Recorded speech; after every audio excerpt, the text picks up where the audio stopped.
Rejoignez Benoît Dutrisac en temps réel par courriel. Dutrisac@commercialcube.radio. Il me semble que c'est pas clair encore. Tu sais, les Québécois sont capables de comprendre ça. Et c'est là que je m'en allais. Alexandre Dubé. C'est là qu'à un moment donné, comme contribuable, tu te dis un instant. Ouais, Alex, à travers tout ça, là, les élections aujourd'hui, c'est comme les événements de Vancouver passent en dessous du radar.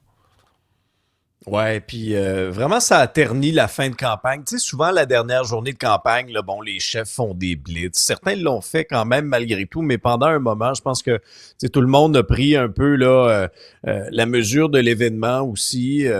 On a vu même certains chefs là, modifier l'horaire de campagne pour aller faire un petit tour à Vancouver, là où est survenue là, l'horreur au cours de la fin de semaine. Faut quand même, là, si vous avez manqué l'événement, là, faut s'arrêter un peu, faut comprendre un peu ce qui s'est passé. C'est un événement, un festival de la communauté philippine, m'a donné un événement qui était heureux, joyeux au cours de la journée du samedi. Et là, à un moment donné, il y a un individu qui d'ailleurs est accusé. Maintenant, fait face à 8 chefs d'accusation de meurtre au 2e degré. Il a comparu, il va rester en détention. Je vous parlerai davantage là, de l'individu dans quelques instants, mais lui, il est accusé essentiellement d'avoir utilisé son véhicule comme une arme. Donc, c'est une attaque au véhicule bélier qui est survenue dans une rue là, à proximité du lieu de ce festival-là, de ce rassemblement-là. Et là, ben, il a foncé là, sur les gens qui étaient dans la rue, puis on a vu passer là, des séquences sur les réseaux sociaux vraiment épouvantables, très difficiles à voir, où on voyait des corps, entre autres, là, ensanglantés au sol. Le bilan est très lourd, 11 morts, des dizaines de blessés, et c'est un bilan qui pourrait être appelé à augmenter malheureusement, parce qu'il y a des gens encore aujourd'hui qui sont dans un état critique à l'ôpital. Maintenant, as-tu vu les deux images du VUS? Là, oh, le devant est complètement défoncé. C'est épouvantable, hein? À force d'avoir heurté des gens, c'est cru que ce que je suis en train de vous dire, mais si vous ne l'avez pas vu, c'est effectivement le devant est complètement défait sous la force des impacts qui ont été répétés. Alors, c'est un geste complètement odieux. Puis moi, j'ai 2 réflexions en lien avec ça parce que j'ai été appelé à couvrir ça très, très tôt, là, dans la nuit de samedi à dimanche. Si vous nous regardez sur Cube Télé, vous voyez là, certaines vidéos. Ça, ce sont des vidéos, donc le avant et le après, effectivement, ce carnage-là. Maintenant, moi, les 2 réflexions que j'ai en lien avec ça. Ma première réflexion, Benoît, c'est sur la santé mentale. Parce qu'on apprend que le suspect qui a été arrêté puis accusé, Kai G. Adam Lowe, avait un lourd passé d'interaction avec la police et des soignants reliés à la santé mentale. Puis là, dans le Vancouver Sun ce matin, on a un peu plus de détails. Okay? On parle de douzaines d'interventions policières en lien avec des problèmes de santé mentale pour ce gars-là. On parle aussi de drames qui ont frappé sa famille. L'année passée, son frère a été assassiné, selon ce que rapporte le Vancouver Sun.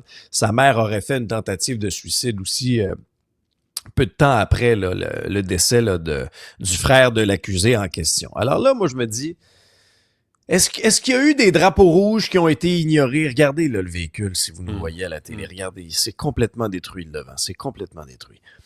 Alors, est-ce qu'il y a des drapeaux rouges qui ont été ignorés?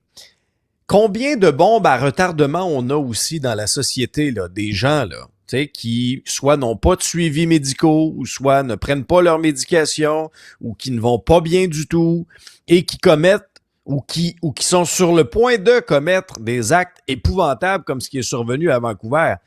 Puis l'autre point d'interrogation, Benoît, que j'ai, c'est sur la sécurité dans ce type d'événement-là. J'entendais des commentaires en provenance de Vancouver, là, de la part, entre autres, là, des organisateurs qui disaient, on comprend pas, il n'y avait pas de menace directe. Fait que, on voyait pas la nécessité de... t'as peu, là, dans la société dans laquelle on vit, Benoît, là, menace ou pas, là, je pense qu'il faut prendre en considération que la société a changé. Puis là, tu sais, moi, de plus en plus, dans des événements de rue, je m'attends et j'espère qu'on rehausse cette sécurité-là. Alors, tu sais, si c'est piétonnier, qu'on puisse pas entrer avec un véhicule comme des carnages sont survenus non seulement ici, mais ailleurs dans le monde aussi. Pense au marché de Noël, il y a pas si longtemps que ça, la Nouvelle-Orléans. Ah oui, non, mais on prend ça aussi par l'autre bout, là. C'est que là, il faut renforcer les mesures de sécurité sans arrêt parce qu'il y a une gang soit de crinqués, de problèmes de santé mentale.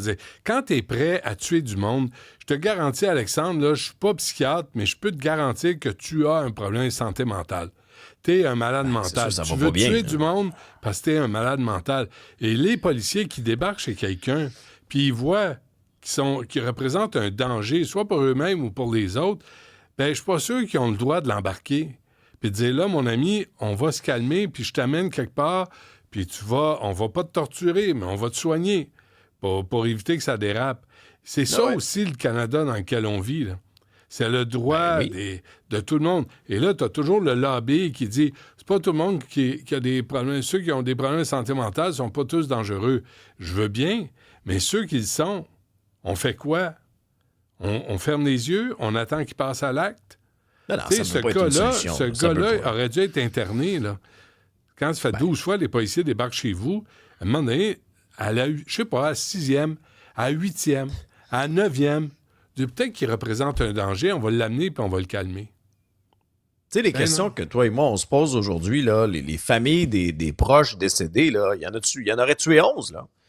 Ils vont se les poser, ces questions-là aussi. Comment ça se fait qu'effectivement, qu'après 5, 6, 7 fois, 8 fois, 8 interventions policières... Ben oui, ils l'ont pas arrêté. Faut pas oublier les blessés. Il n'y a pas eu arrêt d'agir. Les blessés, ils peuvent leur manquer une jambe. Ils peuvent être blessés à vie. Parce qu'on parle beaucoup des morts, puis c'est normal, là, je comprends. Mais on oublie souvent les blessés qui vivent avec ces blessures-là toute leur vie. Puis ce type-là, on va le réhabiliter après? Comment? Non, mais là, c'est ça. À un moment donné, ça suffit, là. T'sais, il faut aussi là, avoir une pensée pour les victimes. Puis dans ce cas-ci, tu as entièrement raison. Les gens qui ont été blessés physiquement, mais psychologiquement aussi, là, c'est extrêmement traumatisant ce qu'ils ont vécu. Alors moi, je pense qu'il faut qu'on perde un petit peu notre candeur puis notre naïveté, là. T'sais, on n'est pas dans un monde de calinours, là, des espèces de bombes à retardement dans notre société. Il y en a qui ne reçoivent pas les soins, l'encadrement adéquat. Puis on a vu à quel point, là, une journée comme ça, en un claquement de doigts, en une fraction de seconde, ça tourne au drame. Écoute, Jack Meeting était là 14 minutes avant les incidents.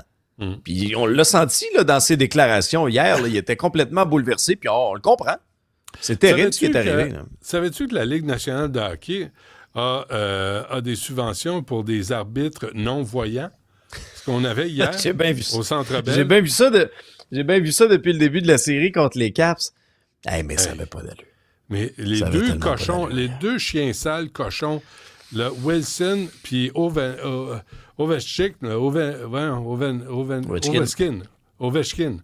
ces deux cochons-là, le gros Ovechkin qui voulait blesser Carrier, il lui est rien arrivé, Alex, ni de la part des joueurs du Canadien, ni des arbitres, ni de la Ligue nationale. Il a vargé dessus comme une locomotive.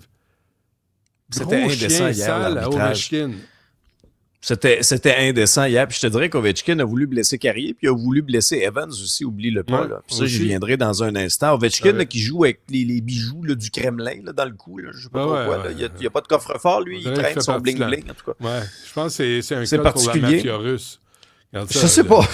Je ne veux pas présumer des choses, mais la séquence qu'on vient de voir là, sur Carrier, qui a réussi d'éviter partiellement cette mise en échec sauvage là, le long de la bande, il a quand même été blessé, visiblement, en tout cas incommodé au bas du corps, parce que sa présence d'après, il a fait à peu près même pas une vingtaine de secondes. Là. Tu le vois, Ovechkin l'a chargé. Après ça, un petit peu plus tard dans le match, on avait vraiment l'impression que le Canadien soufflait sur les joueurs. Ah non, je sais. Le Canadien soufflait sur les joueurs des Capitals, puis là, l'arbitre levait le bras, puis là, il te les envoyait en punition. Le Canadien s'est défendu à court d'un homme là, pendant de longues minutes, puis a fait de très belles choses d'ailleurs en désavantage. Sur ce jeu-là, pas ce jeu-là, mais l'autre, là, quand Wilson frappe Carrier, là, et Carrier est complètement sonné, il est sorti du jeu. Là, il joue à 5 contre 4, et c'est là où le but qui leur a cassé le dos est arrivé.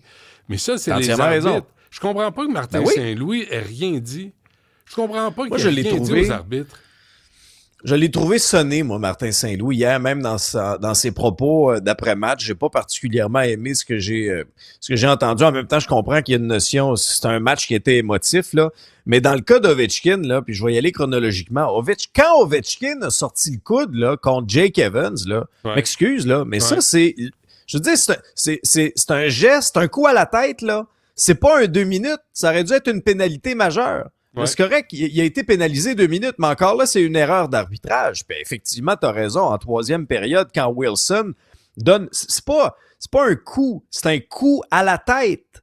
Ouais. C'est un coup à la tête de Carrier. Ouais. C'est une volonté de blesser. Je comprends pas pourquoi ces coups-là sont encore tolérés, qu'on soit en série ou pas, là, que ces coups sont encore tolérés dans la Ligue nationale de hockey. Le gros Wilson, là, il fait quoi? Il fait 6-4 à peu près à Carrier. Il est quoi? Il est 5-11 de mémoire? Ouais. Puis moi, j'ai regardé, je sais pas combien de ralentis de cette séquence-là. Tu le vois très, très bien que c'est à la tête de Carrier qui frappe. Là. Alors, il est même pas pénalisé sur ce jeu-là. Il devrait être suspendu. Il devrait être carrément suspendu de charger. Ça me faisait penser à Chara quand il avait voulu décapiter Pacioretty. Le gros Ovechkin, le gros chien sale, lui puis Wilson. Mais là, ils jouent pareil, puis ils n'ont pas de pénalité ou si peu. Regarde-les, cochon. Oui, la séquence qu'on vient de voir, là, ça c'est Ovechkin sur Evans. Là. Hey, on le voit lever le coude. On le voit lever le coude à la tête. Sincèrement, là, c'est gênant pour la Ligue nationale de hockey, un arbitrage de cette façon-là. Regarde ça. Puis tu sais, moi, j'y crois pas à ça. Là. Qu'en série, là, faut avoir les mains dans les poches. Là, puis là, à un moment donné, tu les appelles ou tu les appelles pas, les pénalités. Là. Sinon, c'est la crédibilité des arbitres, c'est la crédibilité de l'arbitrage. Puis dans ce cas-ci, l'arbitrage a joué un rôle dans ce match-là. On verra la suite des choses pour la série. Mais sincèrement, là, moi, quand j'ai vu là, la volonté de blesser les autres joueurs, c'est pas le genre de hockey que j'aime voir. T'sais, moi, du hockey robuste, j'ai pas de problème avec ça. Une mise au jeu qui est importante dans le cadre du jeu, ça va, épaule à épaule. Mais à partir du moment où on vise la tête, moi, je décroche. Là. Il y a une volonté de blesser l'adversaire. Les joueurs sur la glace se respectent même pas. Puis dans le cas de Wilson, là, c'est parce que lui, là, on s'entend que depuis le début de la série, puis sa carrière est basée là-dessus. Là, c'est correct, c'est un joueur physique. Mais tu sais, il y a une différence entre jouer physique puis jouer salaud. Puis les coups qu'on a vus hier, c'était des coups salauds. Bon, on se reparle demain avec un nouveau gouvernement, Alex. On a bien hâte. J'ai bien hâte de commenter ça. Aujourd'hui, on est plus limité dans ce qu'on peut dire. Là, demain, on est là chez Lousse. Pas sûr. Merci, Alex. À demain. Salut, là.